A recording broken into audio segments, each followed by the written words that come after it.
Os primeiros capítulos do arco de Elbaf apresentaram diversas inconsistências. A pulseira no braço direito da Nami aparece no esquerdo e depois some. Na sequência, surge de novo como se nada tivesse acontecido. O mesmo acontece com a fita presente na sua perna esquerda, que simplesmente desaparece. Volta a aparecer de novo, some mais uma vez e retorna logo em seguida. A espada em suas costas apresenta o mesmo curioso padrão. Não tem nada ali, surge uma espada, some de repente, volta a aparecer e simplesmente deixa de existir de uma vez por todas. Mas as incoerências não param por aí. A fivela na roupa da Nami é muito diferente de um capítulo para o outro. Primeiro parece um botão com design florido, depois uma fivela normal, que volta a se tornar diferente. E uma coisa eu posso te garantir, isso não é normal e tampouco é um erro. A própria tatuagem da personagem, elemento muito importante para ela, não está presente em nenhum momento dos capítulos, mesmo quando a parte que ela se encontra em seu braço está claramente exposta, em mais de uma ocasião, 2 e até 3 vezes. Mas calma que não é só com a Nami, tá? As inconsistências também são apresentadas nos outros chapéus de palha, de maneira bem notável. A bolsa que o Sop carrega aparece e desaparece. O capacete do atirador perde seus chifres e depois eles voltam a crescer, ou pelo menos o capacete some e volta a aparecer do nada. E quando o trio monstro aparece, é que a gente tem certeza que algo de errado não tá certo. Sanji utiliza o Ifrit Jumbo carregado na sua perna direita e na hora do ataque usa a perna esquerda. Detalhe que eu reparei agora editando também é que a perna dele tá sem fogo e o ataque também não parece gerar chama nenhuma. Mais uma inconsistência entre o ataque que ele tá preparando e o ataque que ele solta. Luffy grita que vai usar a quarta marcha, mas a verdade é que ele usa a terceira marcha e isso não é nenhum erro de tradução. E o Zoro, bom, ele coloca a espada na boca com a lâmina virada para sua própria face e apontada para sua direita, mas quando conclui seu golpe, a espada está com a lâmina direcionada para frente e apontada para a esquerda. Apesar de que eu acho que isso faz parte do golpe dele, né, para gerar esse tornado. O importante é, esse golpe em conjunto que recria o mesmo movimento do capítulo 162 que foi lançado há mais de 24 anos atrás, tá cheio de incongruências. E a gente vai para a parte final que, a meu ver, tá, o Oda deixa claro que todos esses supostos erros, tá, são propositais. Primeiro de tudo é que o Luffy aparece sem nenhuma arma em suas costas enquanto tá indo executar o ataque. E é importante frisar que essa região dele está bem exposta, mas na sequência a alucinação está instaurada. O Luffy aparece com uma espada em suas costas, como fica claro pelo cabo e no quadro seguinte escancarado a espada. Do nada, mano, simplesmente se transforma num machado. O cabo muda, a ponta muda, o próprio cinto muda. Num painel não tem nada no peito dele, no seguinte tem uma faixa para segurar a arma. Se fosse só um erro isolado, tá tudo certo, acontece, até erros grosseiros já passaram em One Piece, como o clássico Zoro com a cicatriz do Luffy. Mas em um capítulo só, introdução do arco de Elbaf, o mais aguardado de todos os tempos, aparece aí repleto de contradições, em que eles surgem misteriosamente em um país misterioso, meu amigo, meu querido, isso não pode ser por acaso, isso não é por acaso. Nos últimos 100 capítulos de One Piece devem ter passado uns 10 erros assim, sei lá, um pouco mais, uns 15, 20, e aí só em um, na introdução de um arco, né, do arco de Elbaf que a gente espera há tanto tempo, tem uns 20. É muito proposital, a não ser que o Oda também tenha ficado doidaraço de absinto, né, e a equipe dele também, de assistentes, de editor e tudo mais. Mas assim, pra mim, tá, o cenário, o contexto, tudo aponta para que os Chapéus de Palha, de alguma forma, estejam sofrendo algum tipo de alucinação, seja do absinto ali da bebida ou alguma ilusão. Loki, figura fundamental para o arco de Elbaf, é conhecido na mitologia nórdica por ser o deus da trapaça, da travessura, da mentira, e uma de suas maiores qualidades é a capacidade de criar ilusões. É possível que nesse momento os Mugiwaras estejam sendo alvo das habilidades do Príncipe dos Gigantes, mas há diversas outras possibilidades para isso. O Oda resgatou nesse capítulo a ideia do absinto causar alucinações que ele havia mencionado no anterior. Então essa bebida pode ser a responsável por causar essas inconsistências que estamos sendo apresentados. Outro ponto que eu pensei é o seguinte: talvez o cenário tenha um pouco de sonho e lembrança da Nami.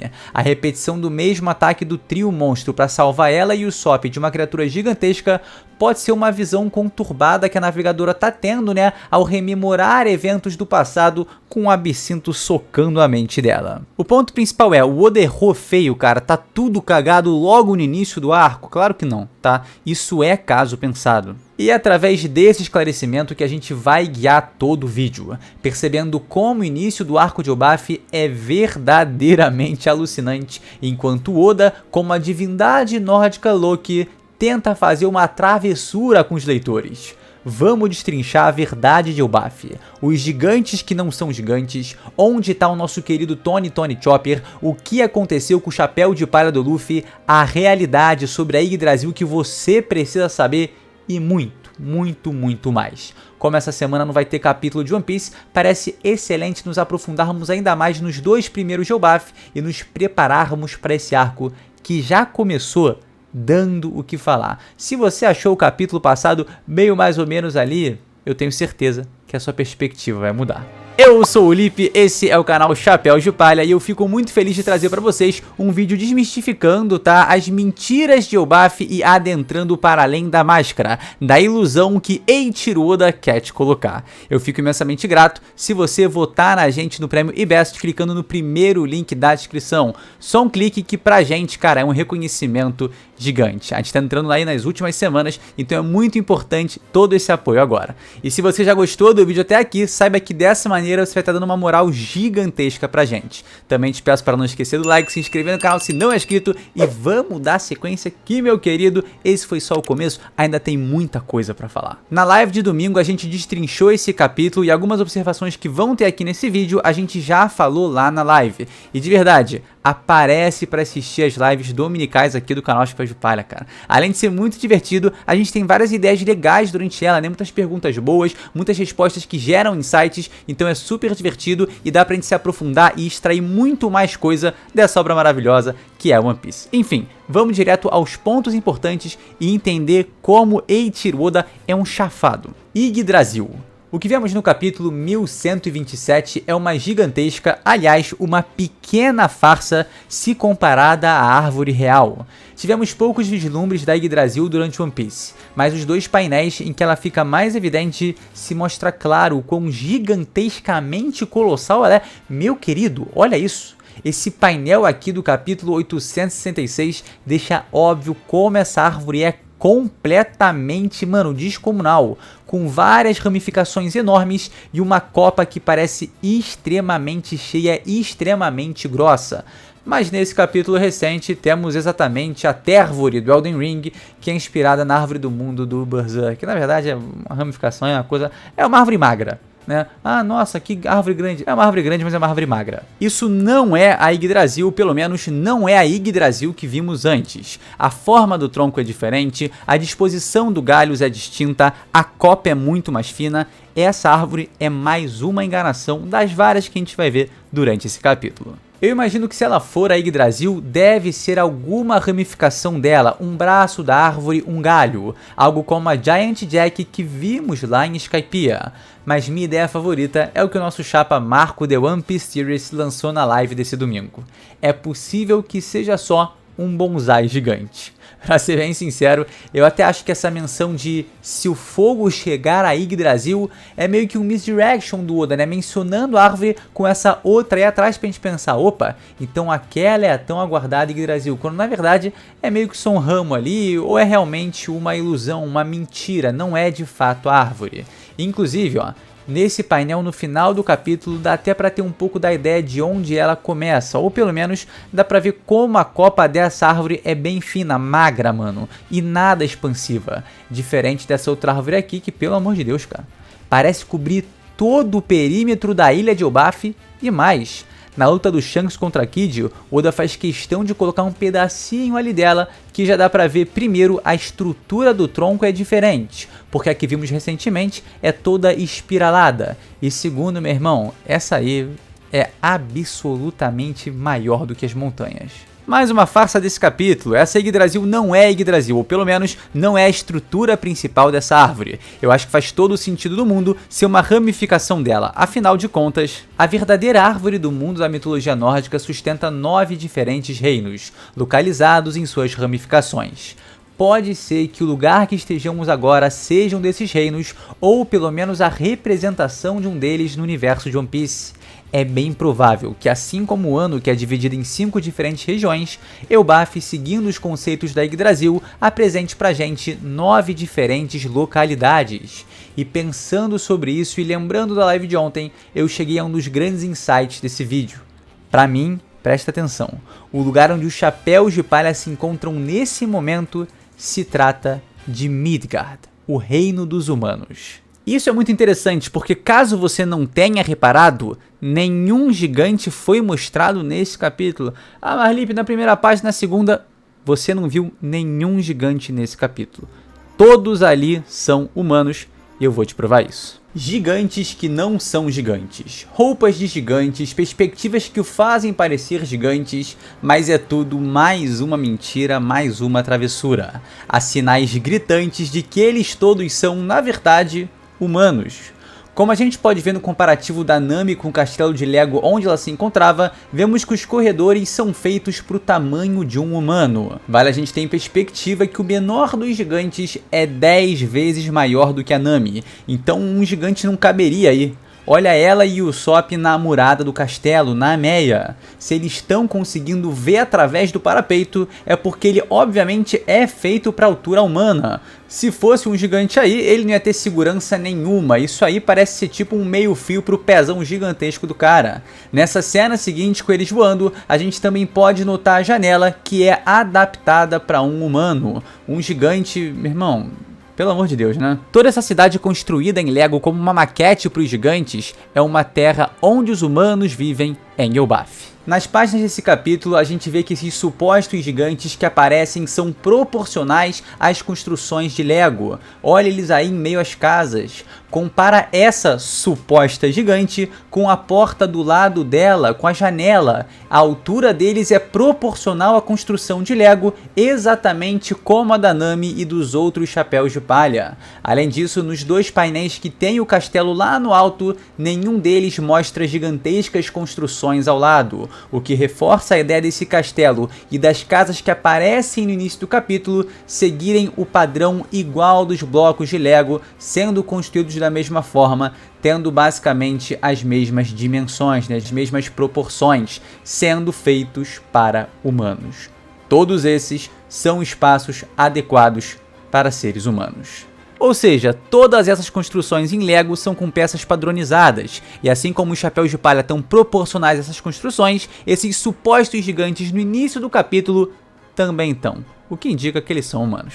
Outro detalhe que a gente não pode deixar escapar é o seguinte: as abelhas gigantes perto desses supostos gigantes parecem realmente abelhas gigantes, e isso não faz sentido. Elas só pareceriam abelhas gigantes se fossem pessoas normais próximas a elas. Afinal, as abelhas gigantes comparadas proporcionalmente a um gigante não são gigantes, são abelhas. Já comparada a um humano, são enormes, e nesse take fica claro como elas são realmente grandes. Eu acho esses indícios muito fortes e ainda tem mais coisa pra gente levar em consideração. Não pode ser. O que poderia ter acontecido com um coelho gigante daqueles?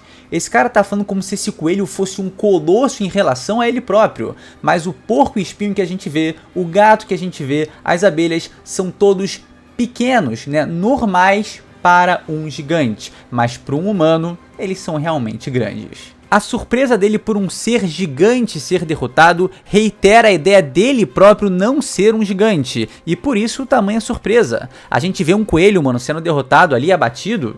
Cara, beleza. Agora a gente vê um coelho gigante sendo abatido, é uma loucura. Como é que é isso, meu irmão? Bom, existe canhão, foguete, bomba atômica, mas vocês entenderam o ponto. Lançar um foguete num coelho, pô, uma RPG-7, enfim. E aí eu acho super tranquilo a gente questionar. Tá, beleza, Lipe, mas por que então eles estão vestidos como gigantes de Elbaf? Ué, pelo mesmo motivo que os chapéus de palha estão vestidos dessa forma. Faz parte da cultura do país que eles acabaram de chegar. Em Wano, humanos vestem roupas tradicionais do país. Em Elbaf, os humanos também fariam a mesma coisa. Essa galera deve viver aí, por isso entende o funcionamento dessa região. Por isso entende que algo tem que ser reportado para esse suposto deus do sol. Entendem as problemáticas, entendem a cultura, entendem a vivência. Para mim, eles estão 100% no que Oda vai representar como Midgar dentro de Elbaf. Nessa região, até agora, a gente não viu nenhum gigante. Esse é o reino dos humanos. O que é Midgar? Mas o que é essa Midgar? O que é esse reino dos humanos? Essa é uma excelente pergunta. A gente tá vendo que tá rolando umas alucinações aí, tá uma loucura. O Oda tá querendo sacanear a gente de todas as maneiras. Então pode ser realmente uma grande maquete, né? Um grande brinquedo de algum gigante. Pode ser que o Príncipe Loki tenha alguma espécie de regência e poder sobre esse lugar. Que para as proporções de Elbaf, meu irmão, é só uma salinha de brinquedo ali. Pode ser que, em parte, a gente esteja enxergando todo o cenário pela visão meio alucinada de Absinto batendo na mente da Nami, mas eu tô bem convencido de que esse é realmente o reino dos humanos em Elbaf, e que essas inconsistências apresentadas têm a ver com as capacidades de ilusão do Luffy, ou algo aí, alguma magia, a influência de alguma Akuma no Mi no meio dessa região. E para finalizar o vídeo, eu só quero responder mais 2 pontos do capítulo que muita gente perguntou lá no nosso Instagram. Inclusive, segue a gente lá porque a gente tá postando mais reels com frequência, tá? E eles estão bem legais. Estamos dando ali mais a nossa cara pra nossa página. O chapéu de palha do Luffy. Cadê? Onde tá? Como o Luffy tá se sentindo super bem sem ele? Pois é, pra mim, esse capacete de viking nada mais é do que o chapéu de palha do Luffy. Lembra que eles estão num lugar cheio de alucinação, coisa maluca, que a pulseira da Nami muda de lado, o Some aparece de novo, a bolsa do Sop acontece a mesma coisa, a tatuagem navegadora nem existe, o Luffy dá um ataque na 4ª marcha e aparece ele na 3ª, uma loucura. Então de duas uma, tá? Ou o Oda tá fazendo a gente alucinar e tá retratando o chapéu de palha do Luffy sendo esse capacete viking, só que a gente tá doidão também de Absinto vendo o bagulho tudo errado, né? Visto que ele tá super confortável com ele na cabeça, ou o Luffy tá achando que tá com o chapéu de palha, mas tá com um capacete viking e por isso tá se sentindo 100% tranquilão, numa boa, relaxado. Alguma enganação tá rolando aí, tá? Pode ser que esses chapéus de palha nem sejam reais, pode ser que seja tudo fruto da imaginação da Nami, mas se não for, uma coisa é certa, tá? Ou o chapéu de palha do Luffy é esse mesmo, e a gente como leitor tá sofrendo aí, mano, do uso do Absinto, né? Algo que o Oda tá fazendo como uma brincadeira, ou ele perdeu o chapéu e tá achando que esse capacete é o chapéu. Mas eu realmente acho que esse capacete do Luffy é o chapéu de palha, assim como a espada da Nami é na verdade o Clima-Tact dela, porque se a gente for reparar, toda hora que a Nami tá usando o Clima-Tact dela, a espada some das costas. Será que quando ela puxa a espada para usar o Clima-Tact, ela meio que se transforma? Ou pelo menos quando a Nami tá consciente dela, o objeto que estaria em forma de ilusão passa a se tornar o que de fato ele é? Então pode ser que o Oda realmente esteja fazendo a gente alucinar, vendo objetos dos chapéus de palha diferentes do que eles são na realidade. Papo reto, isso aí da Nami pegar o Clima-Tact e a espada sumir é muito curioso. É como se realmente as aparências ali estivessem bem zoadas.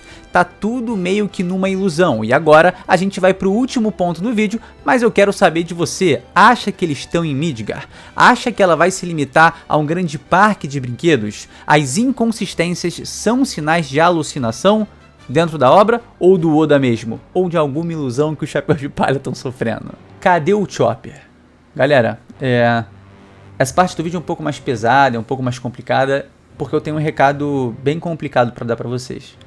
Vocês já entenderam que tá tudo alucinado e alucinando, né? Pois é.